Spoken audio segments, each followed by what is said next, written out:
Fala pessoal, tudo bem com vocês? Hoje nós vamos fazer juntos um unboxing do Taramps Unplayer 400. Então vem comigo. E antes de abrir a caixa eu quero falar uns detalhes sobre este produto. O Unplayer 400 da Taramps, ele é um player com 400 watts RMS, dividido em 4 canais. Ele possui rádio FM, ele possui entrada para pendrive para você tocar as suas músicas em MP3, tem conexão com o celular, tem um controle longa distância, você tem saídas RCA para você ligar em outros amplificadores, você pode carregar o seu smartphone, isso mesmo, você tem 5 equalizações pré-definidas e tem um crossover selecionável na parte traseira do aparelho. Nós vamos mostrar para você já já. Aqui na parte traseira a gente tem algumas características técnicas do produto, já para você se familiarizando com ele, e tem o QR Code para você poder acessar o manual. Vou pegar aqui no meu celular, você vai apontar para o QR Code, entra no link, aqui é a página do produto.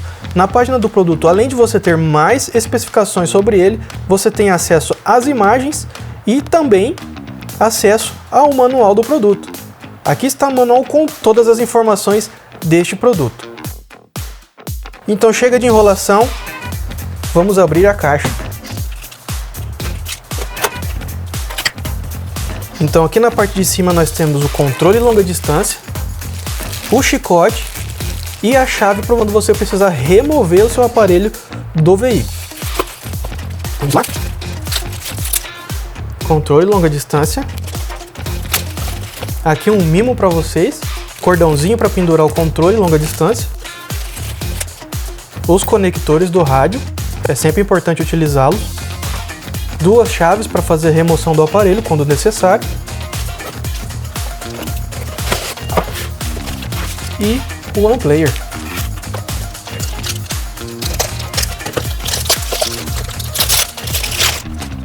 Aqui está o Unplayer da Taramps. Ele vem com uma cinta para você fazer a fixação no seu veículo.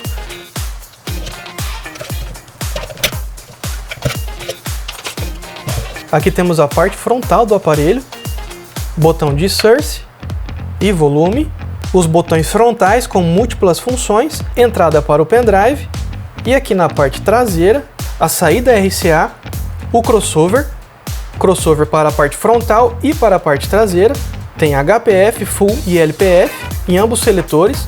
Aqui uma nomenclatura para facilitar a instalação, pois esse Unplayer também é possível fazer a ligação em bridge, que é a soma de 2 canais. Então é possível tocar os falantes de porta mais um subwoofer, por exemplo, e também a entrada para a antena FM.